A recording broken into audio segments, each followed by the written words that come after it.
Hey, everybody. It's Jade. Happy School Saturday. Minnesota Vikings fans, are you ready for another one tomorrow? It's almost time.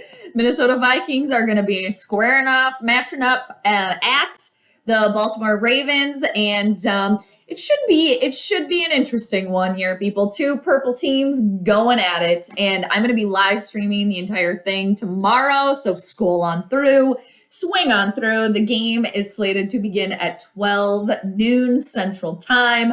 Probably pop on about 11:30 Central Time Zone, do a little pregame, see how everybody's feeling, even though we're doing the pregame now, but then we can do, this is like the pregame, and then there'll be the pregame tomorrow, but come on through. I'll be there. Happy to be back. Had to cancel the Thursday night stream, but I'm excited to be back tomorrow.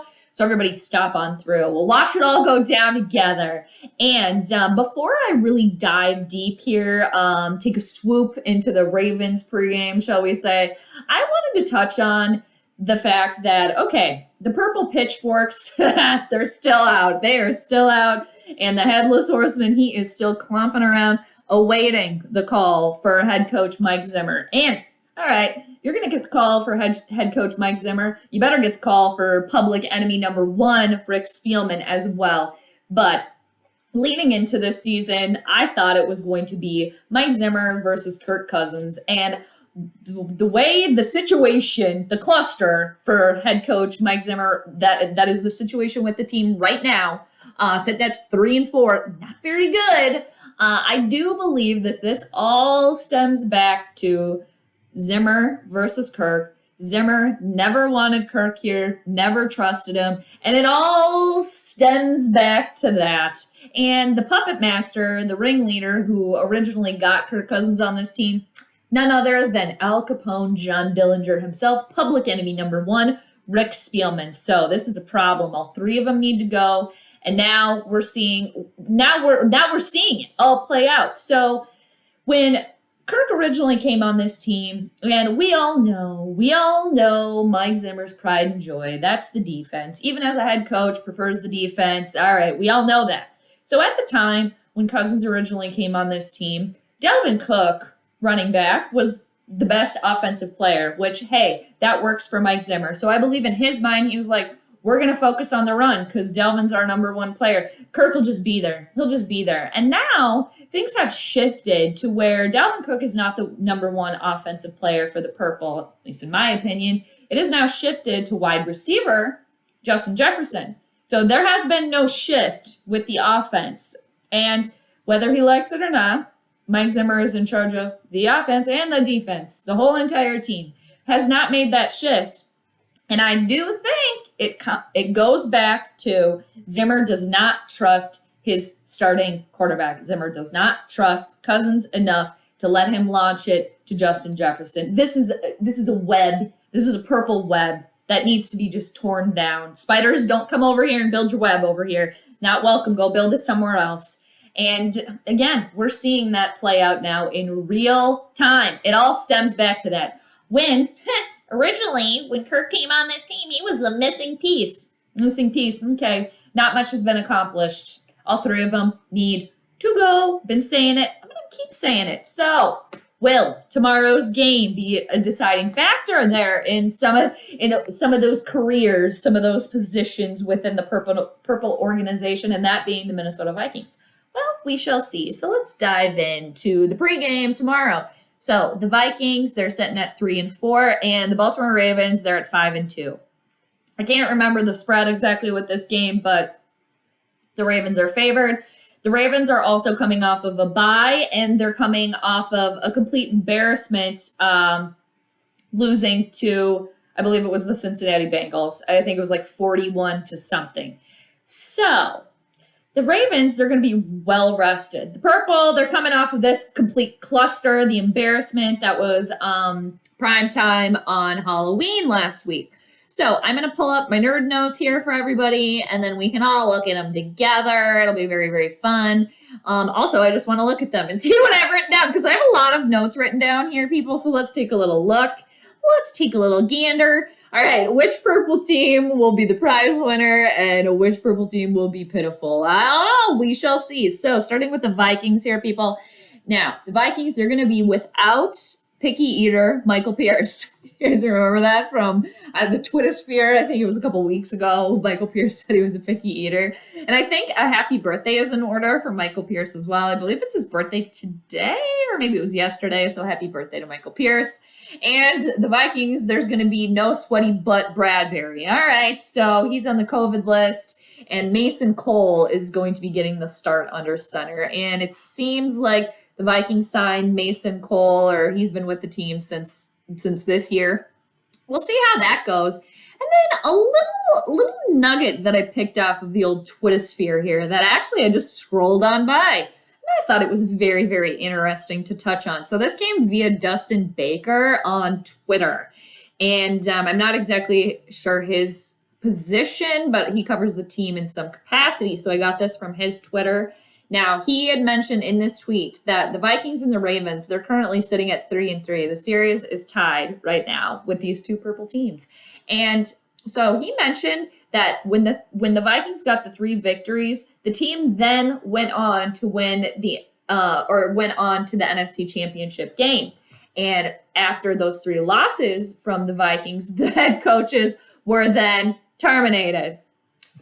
So, is this going to be some sort of deciding factor? If it already wasn't purple Vikings drama going into this, the script has already been written here. So I did a little deep dive. I wanted to see which coaches it was that got the axe, that got the headless horseman got the call in 2017. It was Leslie Frazier. I'm glad he's doing well out in Buffalo. Good for him. And then 2005 loss, it was Enjoy the Season, head coach Mike Tice, that was terminated. And then after the last game of the 2001 season, in January 2002, Denny Green was pretty much shown the door. Said, so long, see you later. Thank you for your patronage.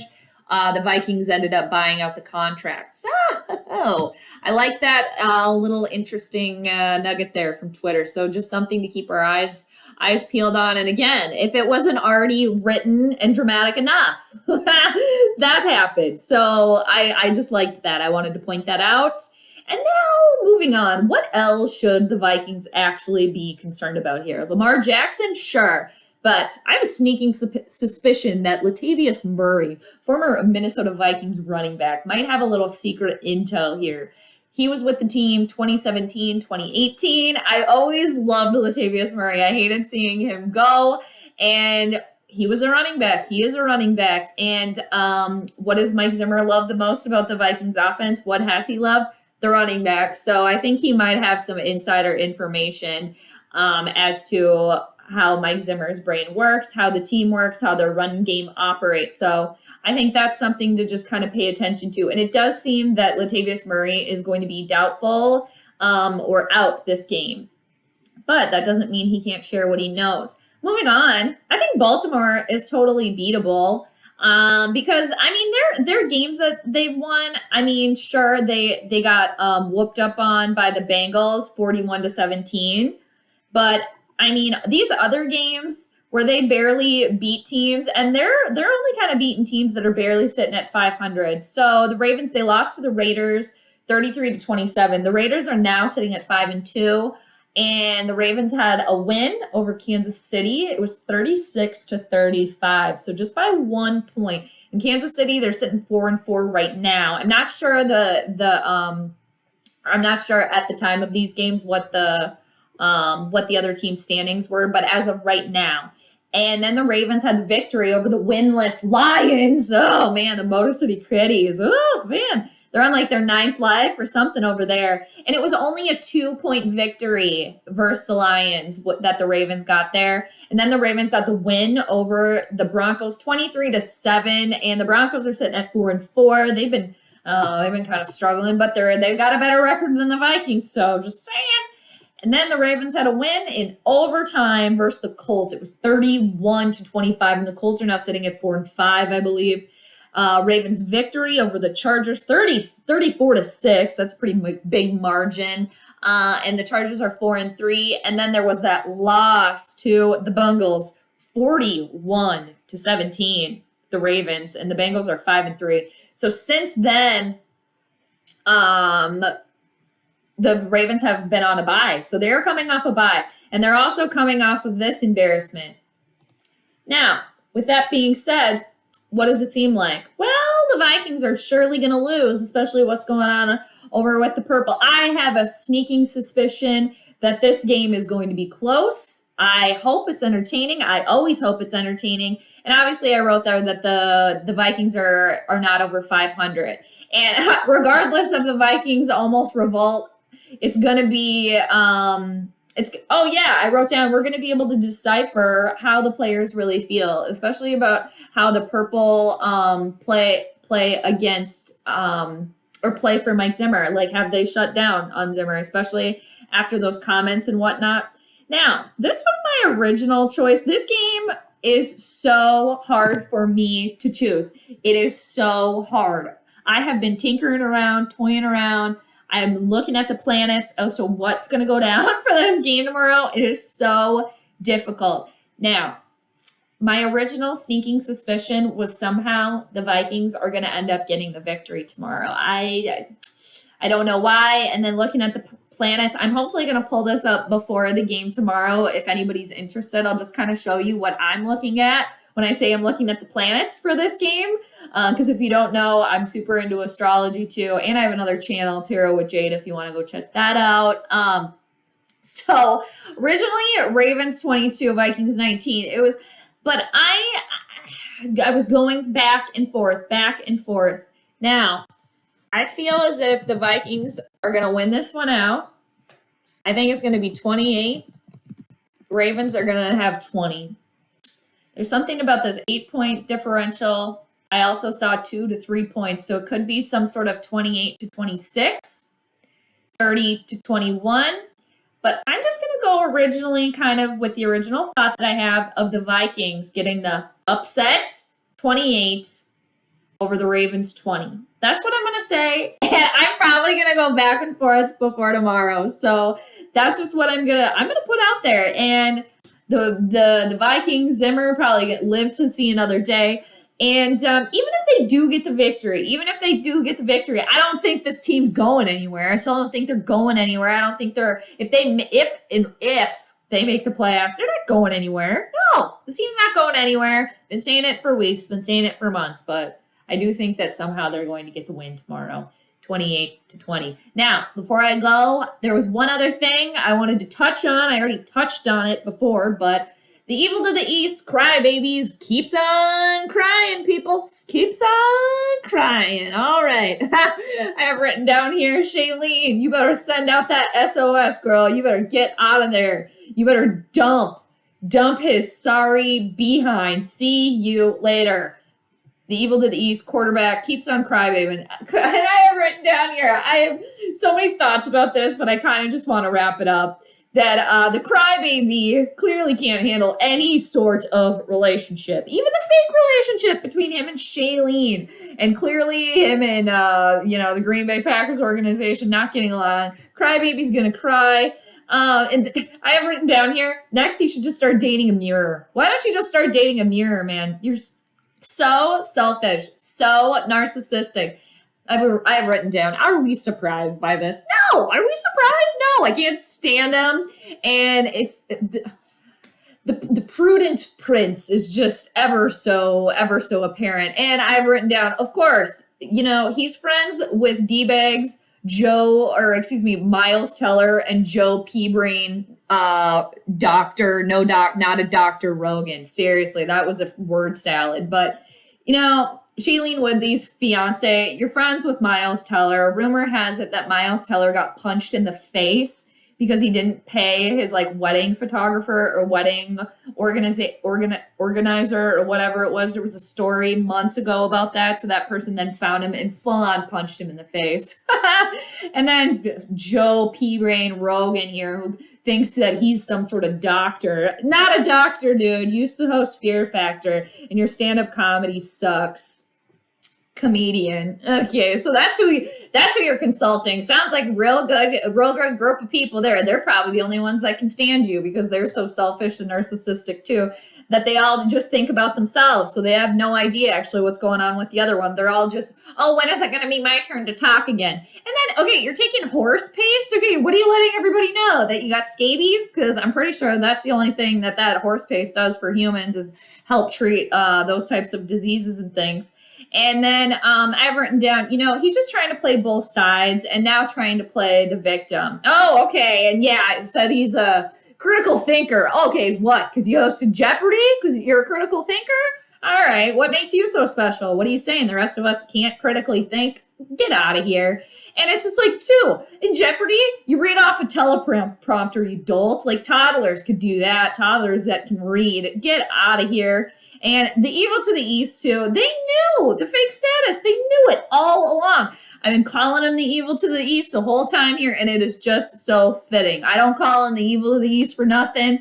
And you know what? He goes on to say, oh, his body, his choice. It sounds like, what do you have, a uterus now? And, it is. Okay, you got a point there. It's your body and it's your choice, for sure. But the fact of the matter is he claimed to be vaccinated whilst, in fact, he was not. So, leader? I don't think so. Liar, more like it. Prince of Prude, more like it. And this is like, too, the rules don't apply to you. Rules don't apply to you.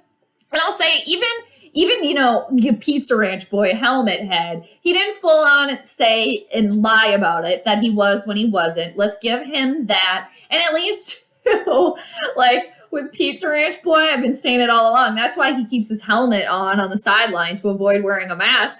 I don't see the evil to the east quarterback doing that, or I haven't seen that anyway. So at least he tries to find a way around it. Got to give Kirk something there. And, I have written up here the crybaby. Oh, Shailene Woodley's fiance. The crybaby wants attention, but he wants attention on his terms. It's like, oh, okay, we understand. The world revolves around you. Oh, please. Like, give me a break. But I will say the drama, when it doesn't involve the purple, that's fine with me. And I just wanted to leave it at that because I already touched on it. But it just went on and on. There was that interview with, like, Pat McAfee where it was just Shailene Woodley's fiance just blathering for, like, 50 minutes. And Shailene, send out the SOS. Danica, you got out of there. Olivia Munn, you got out of there, too. So good for you. Anyway, people, it's kind of a long pregame, but hey, here we are. Join me tomorrow for the live stream. Minnesota Vikings at Baltimore Ravens. We'll see what kind of circus goes down tomorrow. But until then, I hope everybody has a great rest of your Saturday. Thank you so much for joining me. Let me know what you think. And until then, have a nice evening, everybody. I'll see you tomorrow. Peace out. P.S. Mar, how are you? You doing well? I hope so. Hi to you. Hello to Kitty. Miss you both. And I hope you guys are doing just fabulous. All right, everybody. I'll catch you on the flip side. Later.